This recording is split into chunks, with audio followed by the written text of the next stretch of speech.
आ जाएगा ये कोई नहीं जानता। तो स्टार्ट करते हैं सर्वनाम। ये मार्कर आवाज करने लगता है, मैं मार्कर चेंज करके दूसरा देखता हूं, ये नहीं कर रहा, ये भी कर रहा है। देखिए सर्वनाम, देखिए सर्वनाम, पहले तो सर्वनाम का अर्थ जान लेते हैं कि सर्वनाम होता क्या है। पहले सर्वनाम का अर्थ जान लेते हैं। तो देखिए सर्वनाम का अर्थ कैसे जानेंगे। देखिए सर्वनाम में दो शब्द चिपके हुए हैं, सर्व और दूसरा है नाम। दूसरा क्या है? नाम। तो सर्व का मतलब क्या हो गया? संपूर्ण। सर्व का मतलब क्या हो गया? संपूर्ण या सम्यक।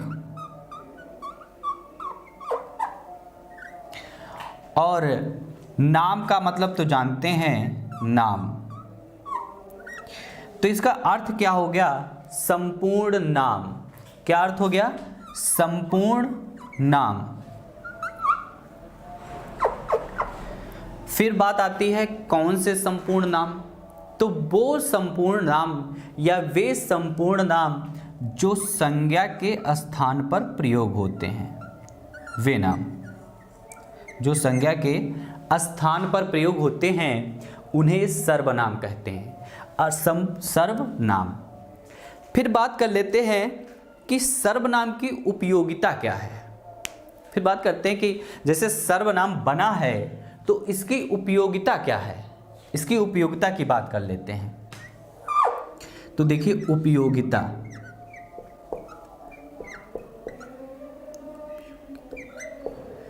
सर्वनाम की उपयोगिता क्या है। तो देखिएगा सर्वनाम की उपयोगिता, ये भाषा को सरल, सुंदर और सुविधाजनक बना देता है। सुविधाजनक। देखिए सर्वनाम का अर्थ जाना, फिर जानते हैं कि सर्वनाम की उपयोगिता क्या है। यह भाषा को सरल, सुंदर व सुविधाजनक बना देता है। कैसे सुविधाजनक या सरल बना देता है? तो देखिए जैसे मान लीजिए आपके यहाँ शक्तिमान तो देखा ही होगा, उनका नाम दूसरा है पंडित गंगाधर विद्याधर मायाधर ओमकारनाथ शास्त्री। अगर मान लीजिए आपके इधर पंडित विद्याधर मायाधर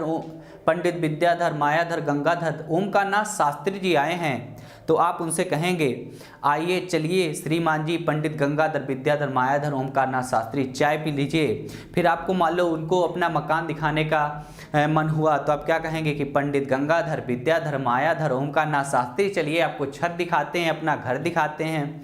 फिर आप फिर कहेंगे कि पंडित गंगाधर विद्याधर मायाधर ओमकारनाथ शास्त्री घर देख चुके हैं, तो चलिए थोड़ा सैर सपाटा कर लें।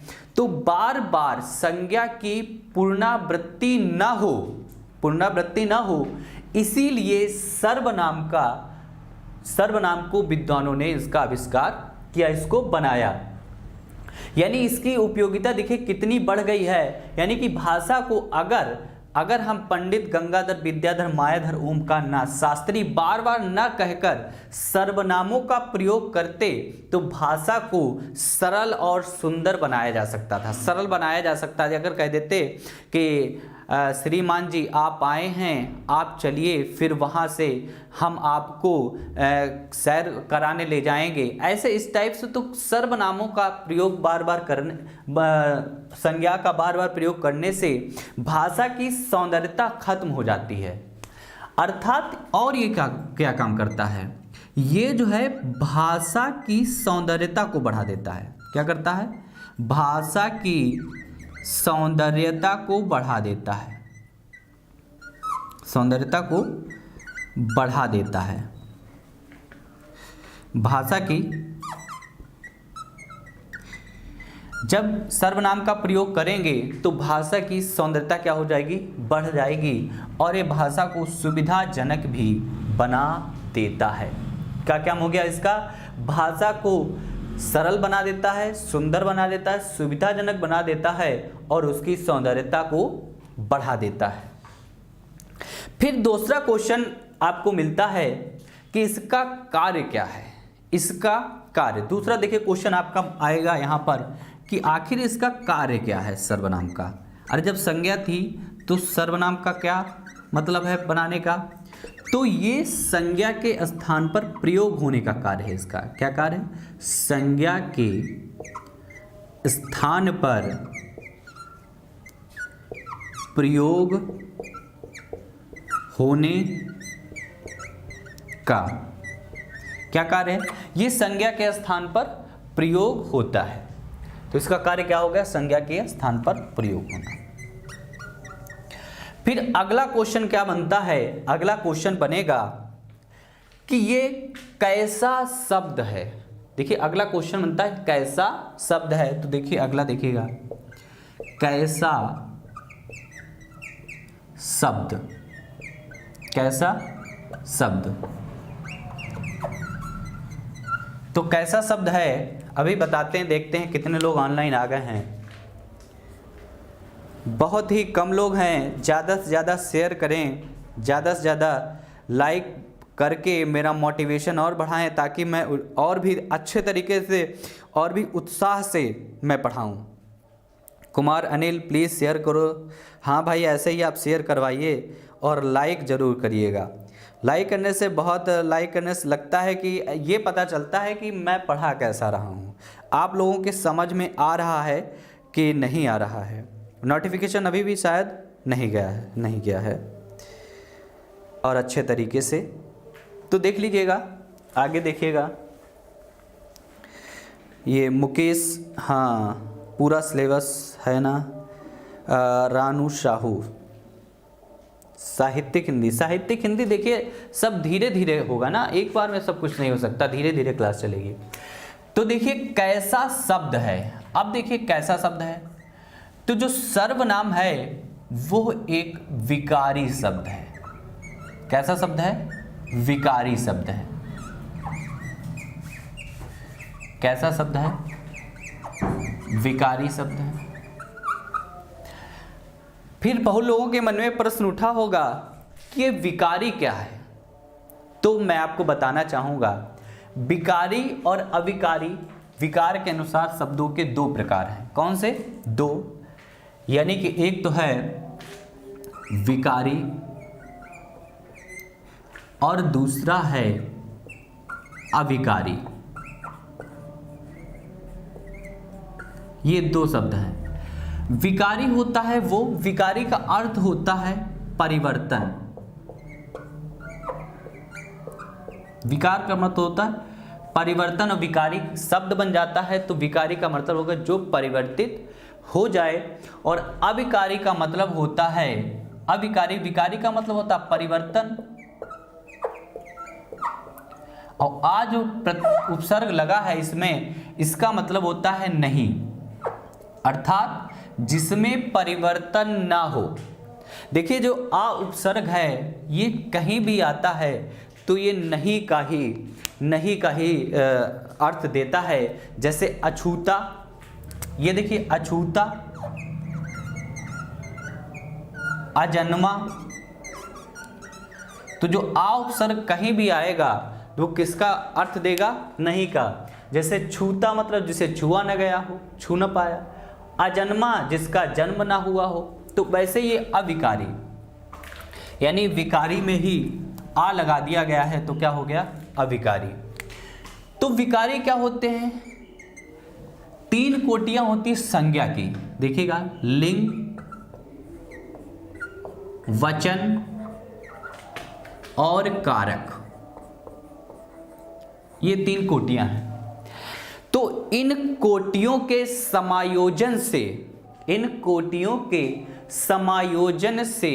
जिन शब्दों में परिवर्तन आ जाता है, इन कोटियों के समायोजन से जिन शब्दों में स्वतः परिवर्तन आ जाता है उसे विकारी शब्द कहते हैं, और जिसमें परिवर्तन नहीं आता है उसे अविकारी शब्द कहते हैं। तो देखिए मैं एक छोटा सा एग्जाम्पल बताता हूँ। जैसे मैंने कुत्ता शब्द ले लिया। कुत्ता शब्द बहुत अच्छा है। कुत्ता का मतलब गलत न समझिएगा, कु माने होता है कुदृष्टि और ता माने होता है ताकना। तो जो कुदृष्टि से किसी को ताकता है उसे कुत्ता कहते हैं, और जो कुदृष्टि से ताकती है उसे कुतिया कहते हैं। तो देखिए, अगर मैं जैसे कुत्ता शब्द लिया हूँ, अगर मैं इसमें लिंग को समायोजित करूं, अगर मैं इसमें लिंग को समायोजित करूं तो अगर इसका ये कुत्ता क्या है, पुल्लिंग है। क्या है? पुल्लिंग है। और अगर हम इसको स्त्रीलिंग बनावें तो अगर इसमें या प्रत्यय लगा दें तो क्या हो जाएगा, ये कुतिया। तो क्या हो गया, ये स्त्रीलिंग हो गया। देखिए परिवर्तित हो रहा है, ये परिवर्तित हो रहा है किसके? इसके समायोजन से। और अगर हम वचन की बात करें तो अगर हम वचन इसमें, अगर हम वचन का समायोजन करें तो देखिए कुत्ता का क्या हो जाएगा, कुत्ते, कुत्ते हो जाएगा। आकारांत ई को हटाकर ये लगा देते हैं और कुतिया का क्या हो जाएगा, कुतियां हो जाएगा। ये देखिए परिवर्तित हो रहा है। यहाँ देखिए एक वचन, यहाँ बहुवचन, यहाँ एक वचन, यहाँ बहुवचन। तो देखिए कारक देखिए कैसे, जैसे दो मैं एग्जाम्पल लिखता हूँ, फिर मैं बताता हूँ। मैंने,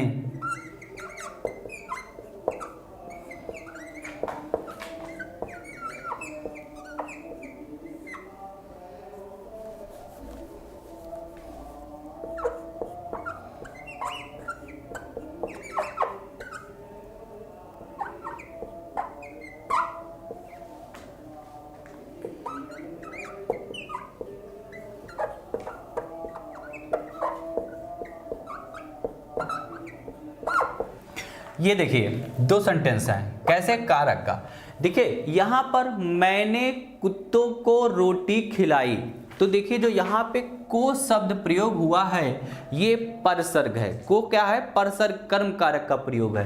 तो देखिए यहाँ पर ये को का प्रयोग हो रहा है और यहाँ पर ने का प्रयोग हो रहा है। तो यानी देखिए तीनों अवस्थाओं में ये क्या हो जा रहा है, परिवर्तित हो जा रहा है। इसीलिए विकारी शब्द हुआ। इसीलिए कैसा शब्द हुआ? विकारी शब्द हुआ। आगे देखिएगा अविकारी शब्द। अविकारी शब्द क्या होता है? देखिए जिसमें विकार उत्पन्न ना हो, जो लिंग वचन कार्य के अनुसार परिवर्तित ना हो, अर्थात जो अव्यय शब्द होते हैं वही अविकारी शब्द होते हैं। और विकारी लिंग, संज्ञा, सर्वनाम, विशेषण और क्रिया, 4 विकारी हो गए और 4 अविकारी होते हैं, संबंध, विस्मय, प्रश्न और विस्मयादि। तो देखिए जैसे यहाँ पर मैं ले लूँ तब, जब, कब, अभी, ये सभी क्या हैं? अविकारी शब्द हैं। तो इनका कहीं भी प्रयोग होगा तो देखिए ये अपना परिवर्तन नहीं करते हैं। देखिए जैसे मैं अभी आ रहा हूँ, और देखिए मैं अभी आ रही हूँ। देखिए दोनों प्रकार में। देखिए यहाँ पर जो है मैं क्या है, इस पुल्लिंग है और यहाँ पर स्त्रीलिंग है, लेकिन अभी जो है बदला नहीं है, इसलिए अभी क्या हो गया, अविकारी शब्द हो गया। देखिए दोस्तों अब ज़्यादा से ज़्यादा जुड़िए, ज़्यादा से ज़्यादा लोग जोड़िए। अब एक ऐसे तरीके से पढ़ाऊंगा, नए तरीके से पढ़ाऊंगा जिसमें आपको मज़ा आएगा। देखिए ये ग्रामर पोर्शन के साथ साथ अब मोटिवेटेड जो है पेपर आने लगे हैं, तो उसमें क्या होता है ग्रामर पोर्शन बच्चों को ज़्यादा नहीं आ पाता, तो आधा घंटा ग्रामर पोर्शन पढ़ाऊंगा और आधा घंटा जो है वर्ड पावर जो होता है वो बच्चे नहीं कर पाते, तो उसके कम से कम 10 से 20 क्वेश्चन मैं डेली डिस्कस यहाँ करूँगा। जैसे तत्सम तद्भव हो गया, पर्यायवाची हो गया, अनेक शब्द हो गया, शुद्धिकरण हो गया, तो वो शब्द वो चीज़ बच्चे नहीं कर पाते। मैंने देखा है बच्चों को बहुत कहा कि सर ये नहीं कर पाए, वो नहीं कर पाए, ग्रामर तो हो जाता है लेकिन वो नहीं हो पाता, तो उसको मैं डिस्कस करूँगा। तो नोटिफिकेशन तो पहुँचा नहीं, पढ़ा दें क्या? तो अभी तो बहुत है, सिंगल पार्ट में ही।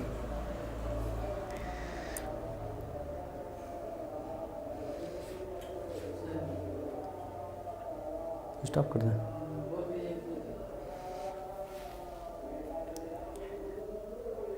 प्यारे मित्रों, मुझे बताते हुए बहुत ही खेद हो रहा है कि आज आपकी क्लास आगे नहीं चल पाएगी, क्योंकि नोटिफिकेशन नहीं आया, बच्चे जुड़े नहीं हैं, तो उसका कोई अर्थ नहीं निकलता।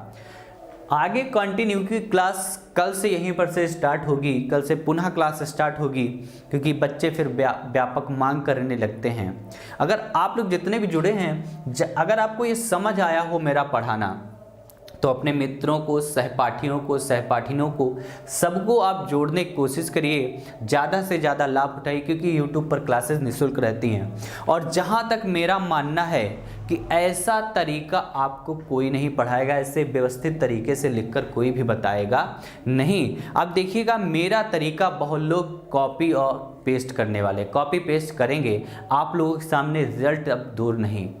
मैंने 1-2 चैप्टर ऐसे बताए जिन लोगों ने मैंने देखा कॉपी किए हैं और वो उस टाइप से पढ़ा भी रहे हैं, लेकिन आप जैसे जैसे नया चैप्टर पढ़ते जाएंगे आपको कुछ ना कुछ मतलब नया मिलता जाएगा और एक बेहतर रिजल्ट।